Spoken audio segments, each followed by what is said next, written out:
You ever stand outside your own house, keys in hand, only to see a complete stranger live streaming from your living room while your HOA president is standing there telling the cops you're a dangerous stalker?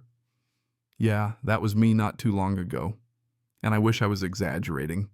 I'd just come home early from a business trip ready to relax, only to find out my so-called neighbor had already moved in, redecorated, and had a whole new life set up right in my lakeside cabin.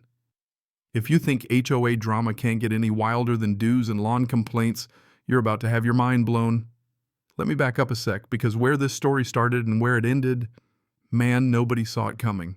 About 8 months before everything hit the fan, I made what I thought was a reasonable complaint to our HOA board. Our president, Diane Hawthorne, had painted her place a screaming neon pink. Seriously, it looked like someone dipped Barbie's dream house in Pepto-Bismol.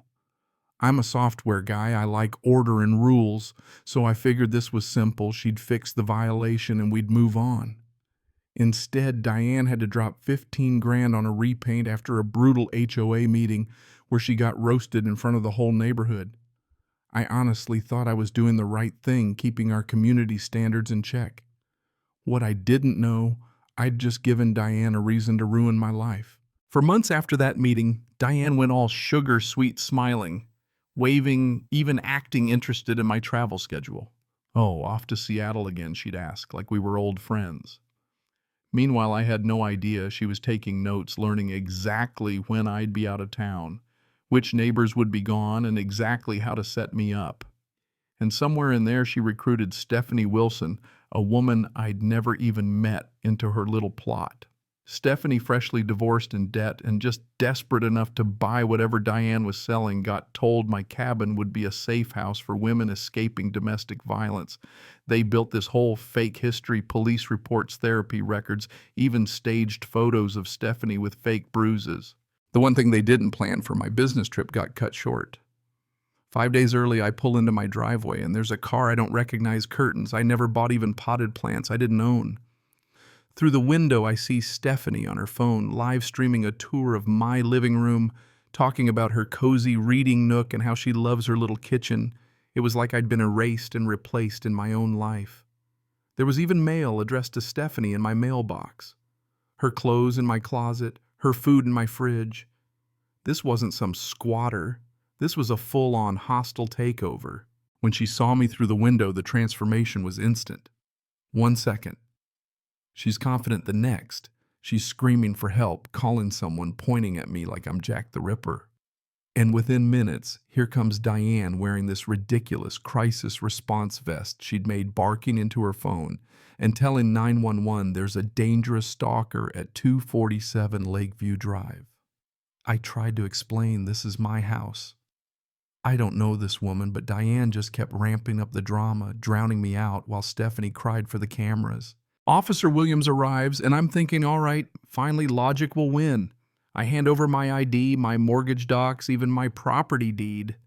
But Diane's got a whole presentation ready, complete with evidence that I'm some kind of unstable neighbor who targets strong women. She shows him every email I ever sent. The HOA twists them into a story. Claims Stephanie's lived there for weeks, that she's recognized at local businesses. Even has her mail and utilities in her name. I look like the crazy one.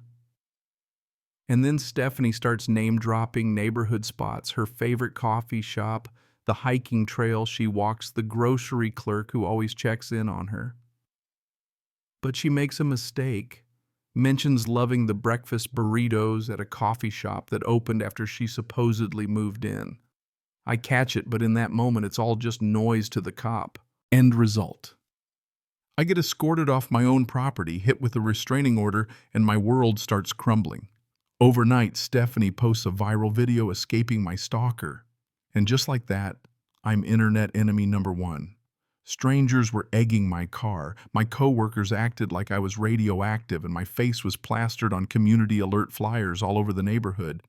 My attorney tells me domestic violence law is so victim-focused that proving you're innocent is basically impossible. Legal fees could bury me for years, and I can't go within 500 feet of my own place. I was trapped. But that's when the twist came. Robert Wilson, a retired detective and longtime neighbor, approaches me at the grocery store, says none of this adds up. He'd worked domestic violence for 30 years, saw all the tells, and this was wrong. He tells me about another guy, Kevin Morrison, who lost his cabin to almost the exact same playbook a year earlier.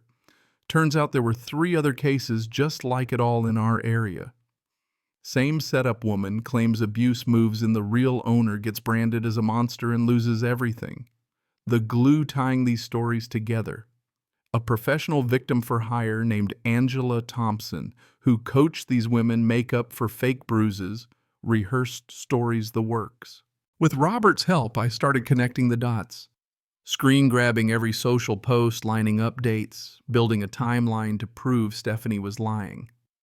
Meanwhile, Diane panics, files harassment charges against me, forges security footage, anything to keep her scheme alive. But Stephanie starts cracking under the pressure, hesitant, shaky on camera, sometimes deleting posts mid-rant. Then the dam breaks during a coaching session with Diane. Stephanie accidentally goes live. Thousands hear Diane telling her how to act more scared, what to say to maximize police response. Comments explode. Is this rehearsed? This sounds fake. Now Stephanie's faith in Diane starts to crumble. She overhears Diane calling the whole thing an operation and realizes she's been a pawn. Robert and I keep digging, and Stephanie finds Diane's coaching notebook, a full-blown script for how to destroy someone's life. But the kicker, marketing materials with Stephanie's face on them being used to recruit other women into this criminal scam. That was it. Stephanie breaks down, realizes she's both a victim and an accomplice.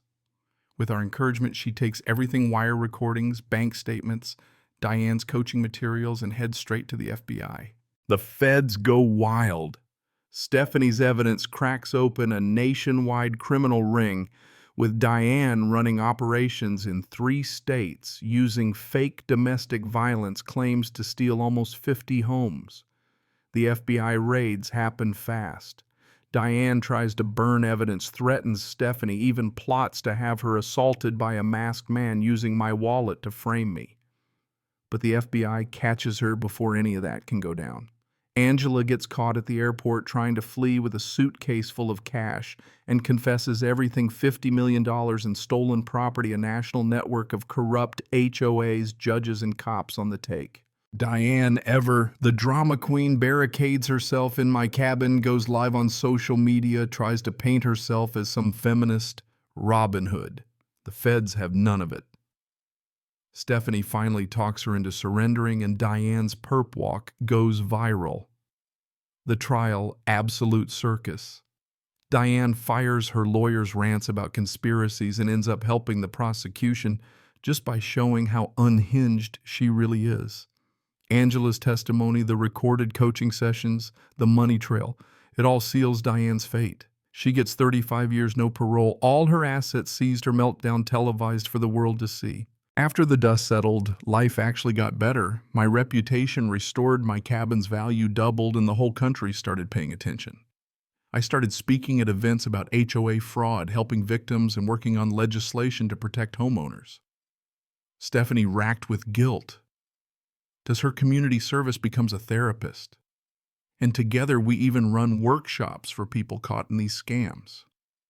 Our neighborhood reinvented itself, elected a new board, and now people come from all over to see how a community survived and rebuilt after the worst kind of betrayal. Funny how your biggest nightmare can turn into your life's calling. Now, whenever I get a call about another HOA scam, I'm on the next flight helping families fight back before it's too late. So what do you think? Was Diane evil or just another product of a broken system? Would you have seen through her act, or would you have fallen for it too? Drop your thoughts below. Hit like if this story opened your eyes, and let's keep these conversations going. Stay sharp, folks. The next story will make this one look tame.